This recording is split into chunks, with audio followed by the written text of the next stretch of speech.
was at a festival with my affair partner. I didn't know the whole thing was live streamed. Luck is definitely not on my side. I took my affair to a festival I was supposed to have gone with my boyfriend and got caught by the event's camera. Sounds bad, right? Well, my situation's kind of a mess, and I come here exposing my life with the hope you have useful advice for me. If you don't, then I hope you enjoy my life story. I know most of you will call me a slut in the comments. I'm so used to hearing it now I don't even care. Well, first things first. I'm Veronica. I'm a 25-year-old in a 4-year relationship with my boyfriend Liam, who is 3 years older than me. We met at the company where I did an internship during college. He already worked there, and since my first day, he became my office crush. We don't really have a movie romance kind of story. He asked me out, I said yes, we got along and started dating. Our love was always easy. We have very similar personalities, so we pretty much never fight.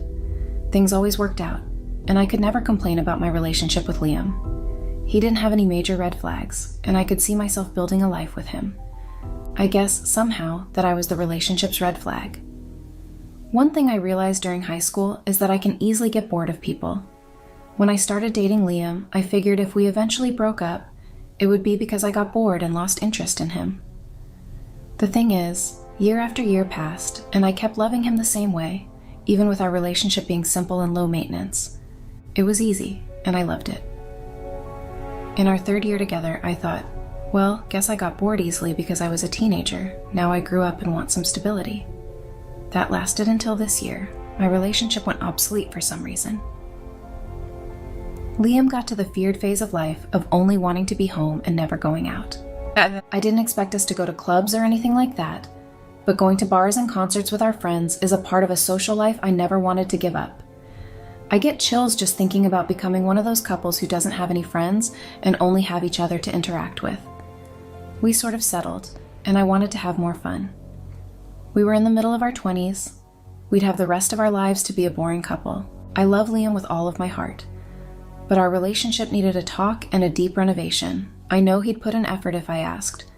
But I figured he wouldn't enjoy it because that's just who he is. And a part of love is accepting your significant other for who they are.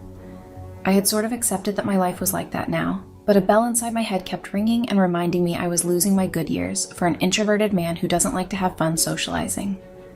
I started insisting on this subject with Liam. He wasn't really open to it.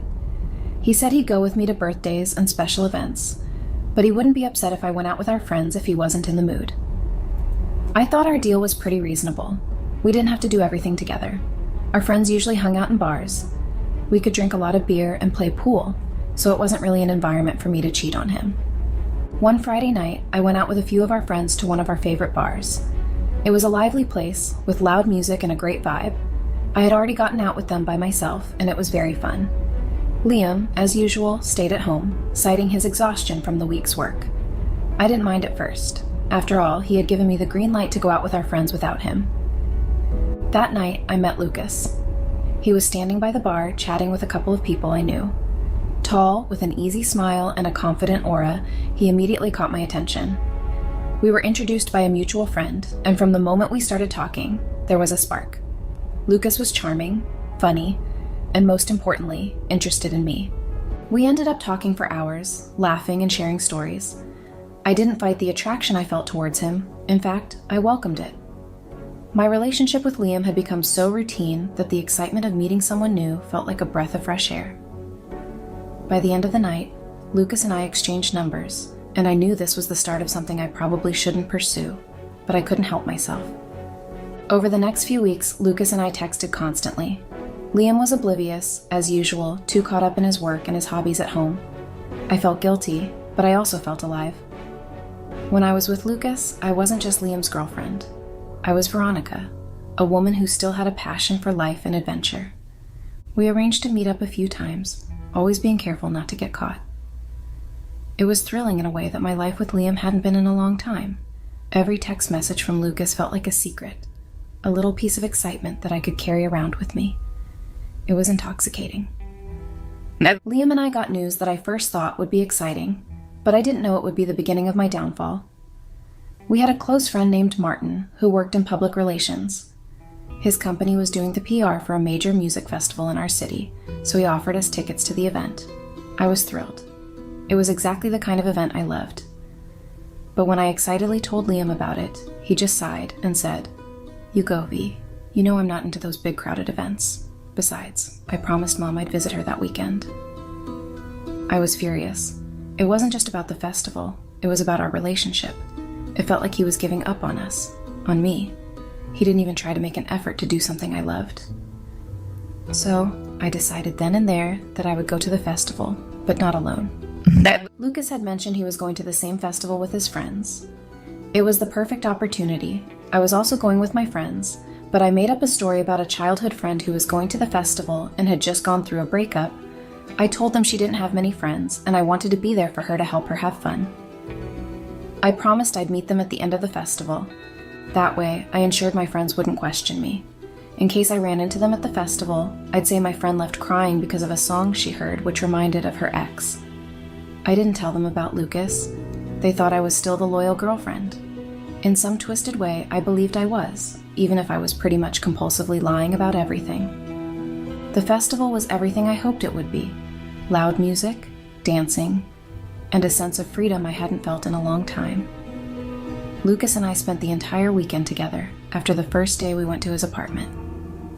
God, it was the best night of my life. We were inseparable, sharing laughs, kisses, and moments that made me forget about everything else. I felt like a teenager again, breaking rules and living in the moment. On the last night of the festival, as we stood in the crowd watching the headline act, Lucas pulled me in for a kiss. It was one of those perfect, cinematic moments where everything around you fades away. Unfortunately, it didn't stay perfect for long. Something that we didn't know, one of the festival's many cameras caught our kiss. It was broadcast on the big screen scattered throughout the venue, and, more importantly, it was also part of the live stream going out to thousands of viewers. Among those viewers was Martin, who immediately recognized me and texted Liam. Liam, who had been spending a quiet evening with his mother, suddenly found himself watching his girlfriend kiss another man on his phone screen. He didn't say anything to me that night, but when I got home, he was waiting. "What the hell, Veronica?" was all he said when I walked through the door. The confrontation was ugly. Liam was hurt, angry, and betrayed.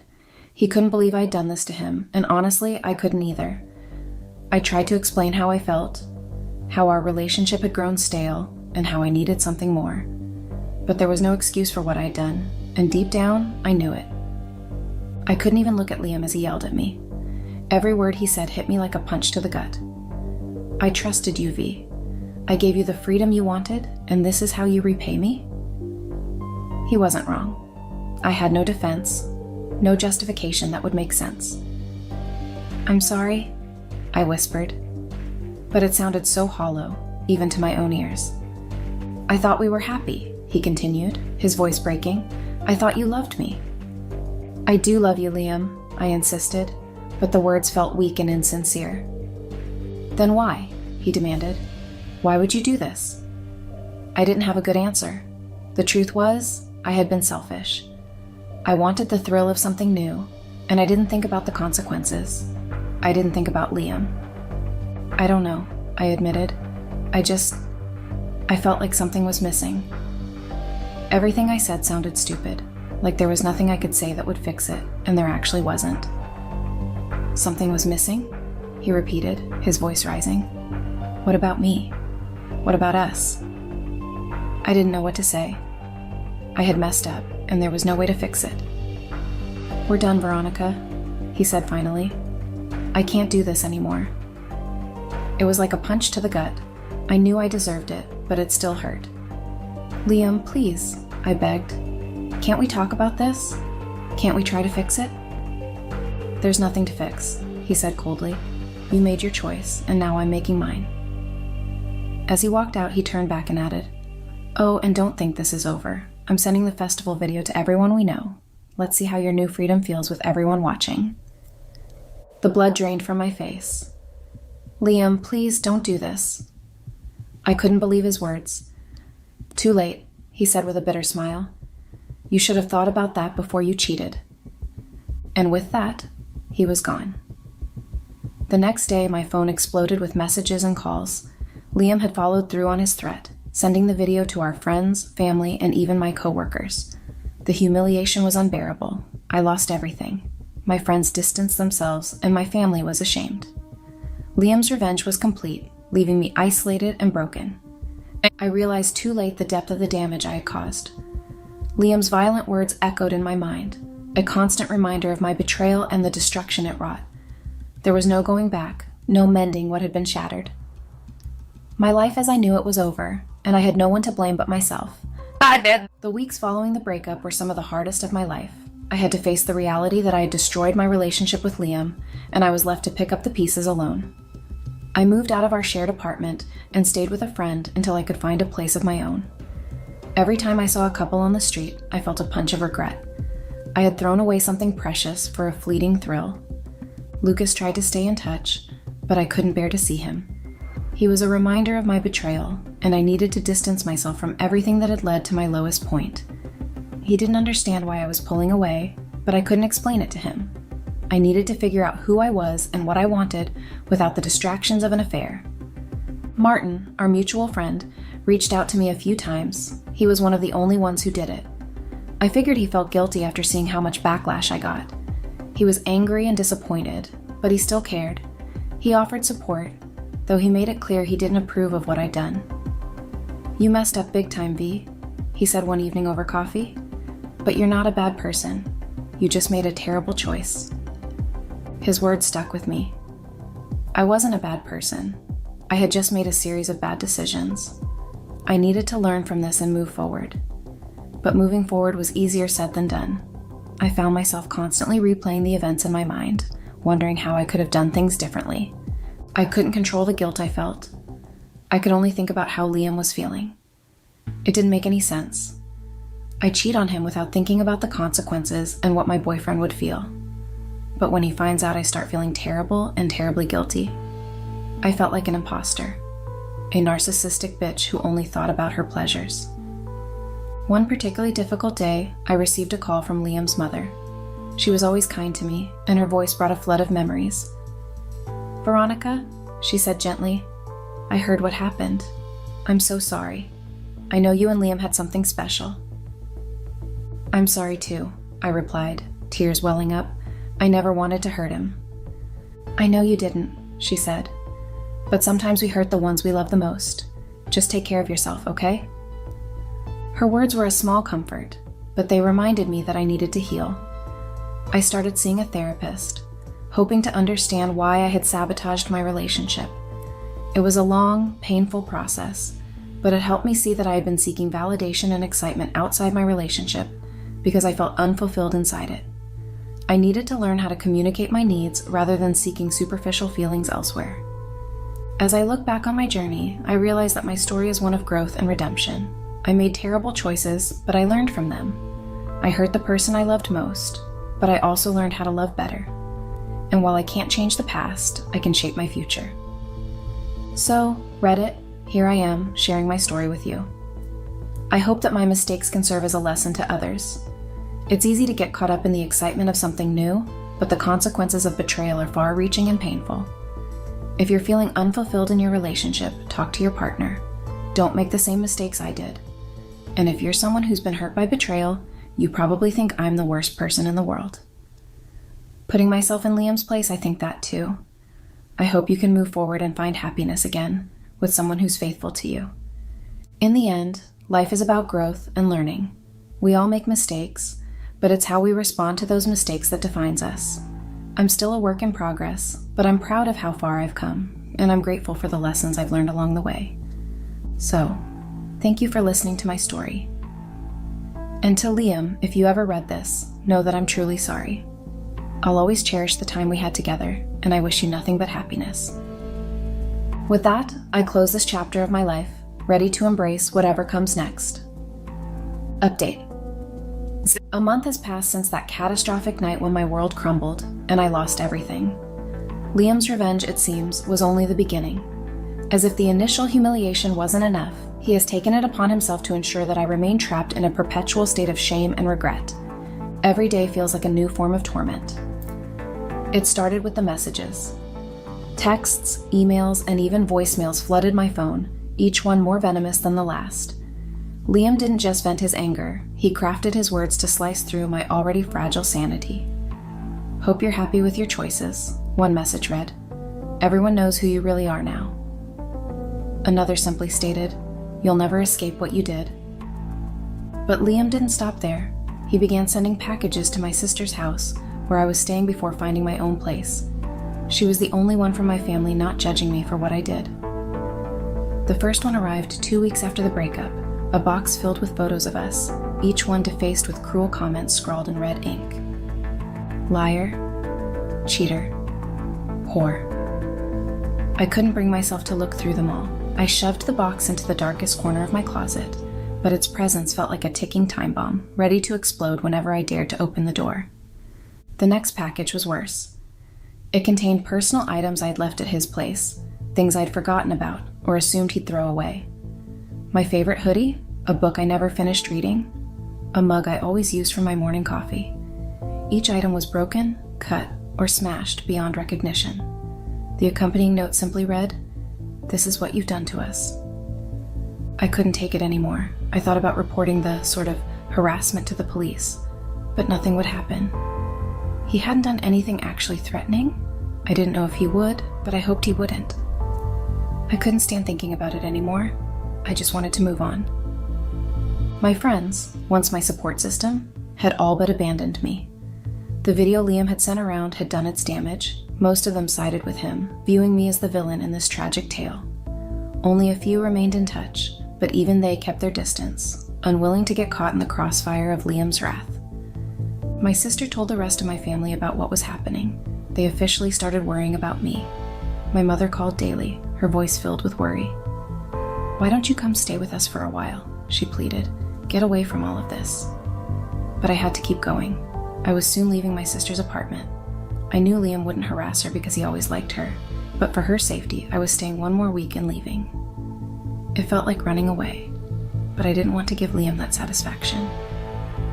This week, I left my sister's house. I was scared about Liam finding out my new address, even though I knew it probably wouldn't happen. First thing I did after I got the apartment keys was installing security cameras, changing my locks, and learning how to be more aware of my surroundings. It wasn't a perfect solution, but it gave me a small sense of empowerment. For now, that's my update. I'll get back in a few weeks to tell you if anything happened. Update. Hello, Reddit. This is Veronica with a final update on my story about being caught cheating through a broadcast. Things finally got better. I'll tell you all about it. A month ago, I was living in constant fear that Liam would do something worse, but now I finally feel like I can breathe again. After I moved, things magically went peaceful, and I didn't hear from him in a long time. The first few days in my new apartment were nerve-wracking. Every time I opened my mail, I thought I was going to find a picture of me with "whore" written in it, but it never happened. I was relieved he didn't take it to the next level. I guess Liam was hurt and needed to express that some way. I heard that Liam had moved on. The few friends I still had from that time mentioned seeing him with someone new. At first, the news hit me like a punch to the gut. I wasn't sure how to feel about it. Part of me was angry that he seemed to be moving on so easily while I was still picking up the pieces of my shattered life. But another part of me felt an overwhelming sense of relief. As the days passed, the relief began to outweigh the anger. Liam's new relationship meant he was no longer focused on me. The threatening messages stopped. That was good, and I needed to focus on that. For the first time in a long while, I felt like I had a chance to rebuild my life without the shadow of Liam hanging over me. I began to reconnect with old hobbies and interests that I had abandoned during the turmoil. I joined a local book club, started painting again, and even took up yoga. These activities helped me find a sense of peace that had been missing for so long. They also allowed me to meet new people and slowly build a new social circle, one free from the judgment and gossip that had tainted my old life. Even though I was still single, I didn't feel lonely. In fact, I found a certain comfort in my solitude. It gave me time to reflect on my past actions, understand my mistakes, and work on becoming a better version of myself. I no longer felt the need to rush into another relationship or seek validation from someone else. Instead, I focused on healing and finding happiness within myself. One evening, as I sat on my balcony watching the sunset, I realized just how far I had come. I was still haunted by the memories of what had happened, but they no longer controlled me. I had taken back my power, and it felt incredible. I could finally be myself again, but this time, all by myself, without Liam. It was good that he also moved on. He deserves it. As for closure, I realized it wasn't something that could be handed to me by anyone else. It was something I had to find within myself. Moving away, starting again, and focusing on my personal growth had all contributed to that sense of closure. It wasn't perfect, and there were still days when the past weighed heavily on my mind. But overall, I felt more at peace than I had in a long time. Looking back on the cheating, it forced me to confront my mistakes, prioritize my well-being, and ultimately find a path to a better life. While I wouldn't wish what I did to anyone, I stopped consuming myself with the guilt and accepted, now completely, that people make mistakes. Now, as I look forward, I do so with a sense of hope and determination. I am grateful for the chance to start over, and I am committed to making the most of it. My past will always be a part of me, but it no longer defines me. I am free to create a future filled with possibilities, and that is something worth celebrating. I sit on my couch, my heart pounding in my chest. I didn't think something like this would happen to me. I, male, 28 years, and have been married for 5 to my wife, female, 28 years. We got married soon after we graduated university. We met each other through mutual friends at some college party. She was smiling at me and I thought she was beautiful. We began talking and found that we shared many classes together. She asked me to save her a seat beside me in the next class, and I did. We used to run into each other quite a lot. We used to hang out with our friends and in classes. After a month went like this, I decided it's time that I asked her out on a date. "You want to go out tonight?" I asked her, heart beating in my chest. "Sure, who all are coming?" she asked, clueless. "Just us," I said with a smile. She smiled at me like she has been waiting for this as well. I took her to a fancy restaurant near our campus, and that's how we began dating. We were happy in our relationship. I vowed to myself to work hard to build us a future we both wanted. We soon graduated college and moved in together in a small apartment. Everything was going good. We both used to work on different jobs, but still made the time for each other whenever we could. I knew I wanted to spend my life with her, so I proposed her to marry me at the same restaurant we went to on our first date. She was teary-eyed and said yes. We got married quite young, but we thought, why to wait when we are sure about each other? I knew I wanted her and she wanted me. So what could go wrong in our marriage? We navigated through life together. When we had hard days, we would hug each other and hoped that the next day would be better. We celebrated the good days with each other. We came a long way in these 5 years, professionally as well as personally. We were living happily together until all of it came apart. My wife started acting differently around 3 months back. There wasn't any big difference in her behavior, but there were small things. I asked her if something was wrong, and she said it was just stress from work. Hey everyone. Unfortunately, basically everyone who is watching these videos isn't subscribed.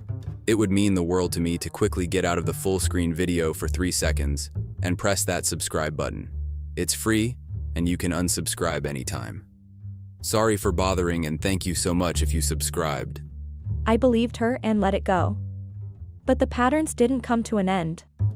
She started leaving for work before I could wake up and would be home really late from work. We stopped having meals together. I felt like she was ignoring me for some reason. Every time I asked her, she would give me some reason or the other. We have been together for quite a long time, so I didn't think she had any reason to lie to me. One day when I came home, she was in the kitchen. I could hear her whispering. No, I'll be there," she said. When she saw me coming, she hung up the call. "Who was that?" I asked casually. She told her it was her friend from the office. They were inviting her for dinner that weekend. She used to meet her girlfriends from work at least twice a month. So it seemed plausible that she was talking to any one of them. I didn't pay much attention to it and then went back to the living room. Everything was going normal in our life. My wife was still acting differently around me. Her work was really stressing her out, I thought to myself. She got dressed in a really gorgeous dress that weekend when she was going out with her friends. She never used to put so much effort in dressing to impress others. It was one of those things I noticed in the beginning, and it stuck with her throughout our marriage life as well. This was different. I've seen taking hours to get ready when we went out on date nights, but she never did this for a casual night out like she told me she was going that day. I thought, maybe I'm overthinking over nothing, and decided to let it go. I kept waiting for her, but she didn't come back home in time. I texted her, but she didn't reply to them either. I got really worried. I called for her, but she didn't pick any of them. I was worried if something bad had happened to her. I was pacing back and forth thinking who to call. I didn't even know which restaurant they went to. Just as I was about to call a friend of hers, she called me back. I asked her where she was. She told me she's with her friend and she'll be home late. She told me not to worry and to sleep, and then hung up on me. I couldn't sleep that night because I had no idea where my wife was. I was in bed waiting for her the whole night. I heard her footsteps when the front door opened and she came to the bedroom. "You're up?" she asked me. I told her I couldn't sleep. She told me how the night ran long and they didn't even realize it. She came to bed after getting in her pajamas. "Let's sleep," she said as she snuggled by my side. I gave her a slow smile. But I still couldn't fall asleep. I had a feeling in my gut that my wife was hiding something from me. Why can't I just ask her? I thought in my head. There was a distance between us now. I didn't know what had brought it, but it was there between us. And I didn't know what to do to take it away.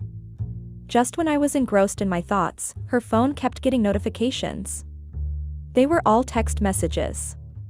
I took her phone to see who has been texting her this early in the morning. The contact wasn't saved on her phone. The text messages sent me in a spiral of confusion. All the texts were weird and didn't make any sense. That person was thanking my wife last night. What did they do last night, and why was this person telling her to meet next weekend as well? The texts were really short and vague. It was impossible for me to figure out if this person is a male or a female. I didn't want to wake up my wife, so I thought of asking her after she woke up. I didn't realize when I fell asleep. When I woke up, I heard noises coming from the kitchen. I went there to find my wife cooking for us. She gave me a smile when she saw me. I didn't know why, but something inside me stopped me from asking her who was texting her. We ate our meal in silence. The next day, when I came to my car after work, I saw a note stuck to the wiper of the car. I looked to see if there was someone who had kept it there, but I didn't see anyone there. I opened the note. It only said, "Stay safe." I didn't know what that meant. There was no name of the person who had written it or kept it there. I made my way home with a confused mind. Why would someone leave a note like that for me? I kept wondering. It cannot be a coincidence that I got a note like this after my wife started acting differently.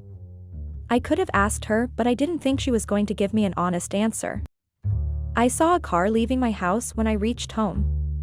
My wife was getting inside the house. I followed her and asked her whose car was that. She told me a friend of hers was visiting. Which friend? I asked curiously. None of her friends I know own that car. Oh, just a colleague, she said distractedly. Office colleague? I followed up. Was all I got. I left her in the living room and went to my home office. I checked the CCTV camera. I saw a tall, dark-haired guy leaving the campus before I came home.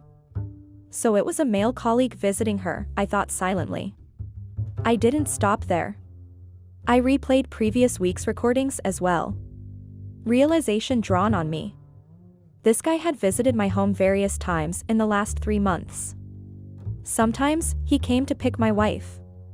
We never checked CCTV cameras unless there was something we were looking for specifically. My wife probably thought that I wouldn't check it. There was no way I was going to talk to my wife now. She never once told me that a man had been visiting our house when I wasn't at home. It didn't matter if he was a colleague or whatever. I deserve to know this. Now I'm going to find the truth by myself. I replayed the CCTV recordings once again.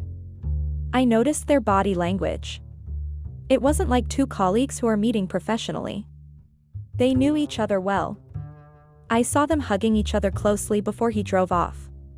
Between my wife's strange behavior, that random note, and a stranger hugging my wife like they have known each other since forever, I felt completely frustrated.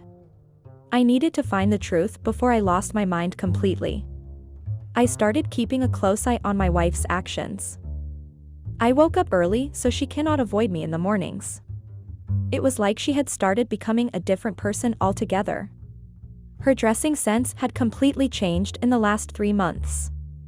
Earlier, her priority was to be comfortable in her clothes, but now it was like she had borrowed the closet of a model. I received another note placed on my car. This one said, "Be careful of who you trust." This only made me more confused. I didn't know anyone who would talk like this to me. My friends never pulled pranks like this. It wasn't making any sense. I saw a woman I had never seen before standing some distance to my car. I asked her if she had seen anyone putting this on my car. She shook her head no. I sighed, frustrated. I took a picture of the note like I did with the previous one and threw it in the dustbin. I decided to deal with this later. My topmost priority was to figure out what my wife has been hiding from me. When I went home after work, my wife wasn't there. I saw an envelope with my name and opened it. The contents of the mail took my breath away.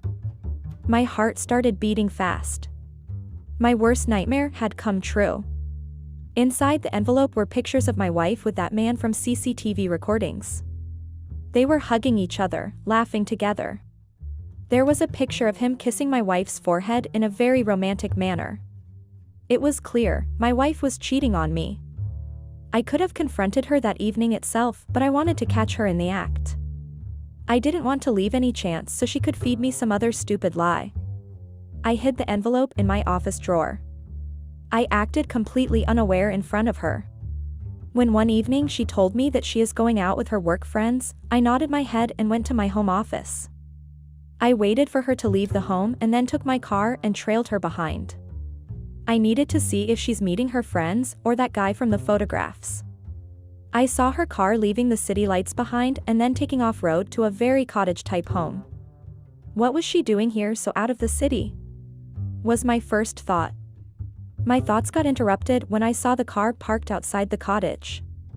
It was the same car who I saw leaving my house that day. I saw her getting inside the cottage. The same guy from the CCTV recordings opened the door and they hugged each other. I saw her kissing him on cheeks and that was enough. I had run out of patience. They had left the door open and I opened it with a strong force. They got scared and pulled back from each other. My wife was shocked that it was me who opened the door.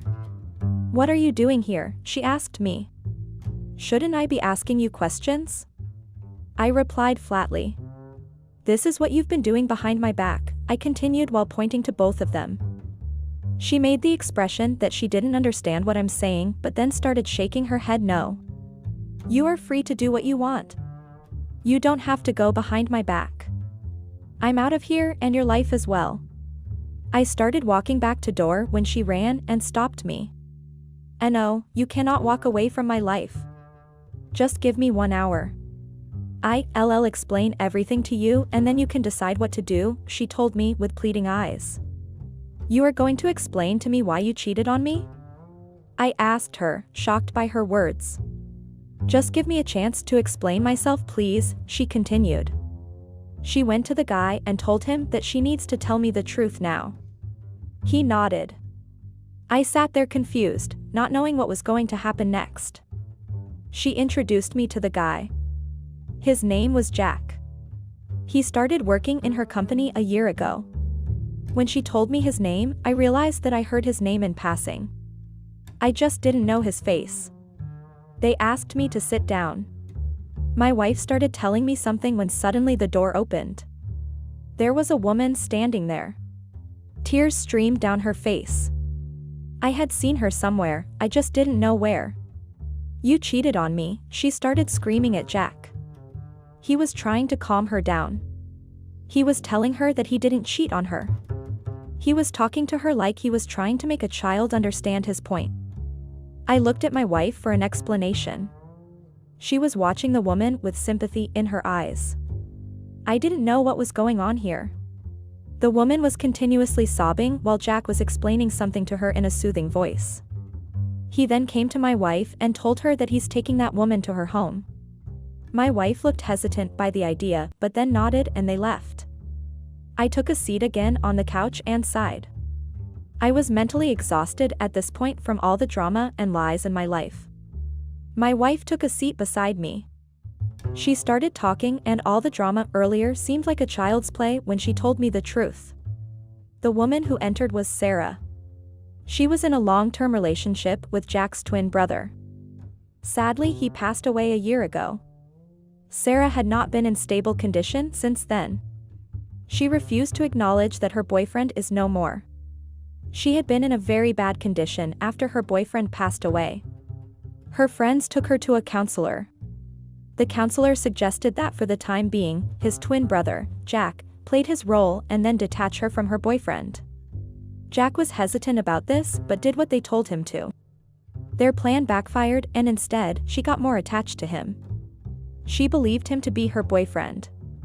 She wasn't recovering, so the counselor told her the truth that Jack wasn't her boyfriend. She did not believe anyone. Her boyfriend suddenly passing away has destroyed her completely. The counselors told him that maybe seeing Jack with another woman would make her realize that he was a different person. He was single and didn't want to date anyone, so he requested my wife to act to be with him. He needed someone he trusted. He was told that he needed to be with someone who was completely different than Sarah. "That's why you decided to dress up completely different?" I asked her. She nodded in affirmation. It was finally making sense now. "I wanted to tell you, but it wasn't my secret to tell," and Jack asked for the time till Sarah finally accepted it. She said to me, I asked her why she started ignoring me. "I felt guilty for not telling you the truth. I couldn't face you like that." "I'm sorry," she whispered silently. "Why didn't you come home that night?" She knew which night I was talking about. Sarah felt unconscious and we had to rush her to the hospital. I was at the hospital all night. I told her that I received an envelope full of pictures of her with Jack. We needed to act like we were together so Sarah could finally acknowledge the truth. It was just a show for her. She told me. "Who sent me this envelope?" I asked. "Sarah. She thought that I was cheating on you with her boyfriend. Sarah told Jack today that she has evidence of us cheating and she'll show it to you as well." I then realized that it was Sarah who I saw near my car, and I even asked her if she saw someone. I told my wife that I saw Sarah at work one day. "But Sarah doesn't work," she said, also confused as to what she was doing there. I told her about the notes. I showed her a picture of the notes on my phone. My wife recognized Sarah's handwriting. She used to send Jack notes. "I remember it," she said. Everything was finally making sense. Sarah was warning me because she felt that my wife is cheating on me with her boyfriend. "Why did you kiss him today?" I asked, remembering that moment. "We thought it was Sarah who was coming. I heard footsteps before you entered, so I figured it was her. That's why we came here. This is Jack's home. He wanted her to see he was a different person with a different home, a different life. She had a habit of following Jack everywhere. That's probably how she took the pictures as well." Finally, the mystery was solved. I couldn't stop feeling bad about Sarah. Losing someone you love can do this to someone. I almost lost my mind when I thought my wife cheated on me. I just wanted to get home after that with my wife after all this drama, so I did exactly that. I went home with my wife beside me.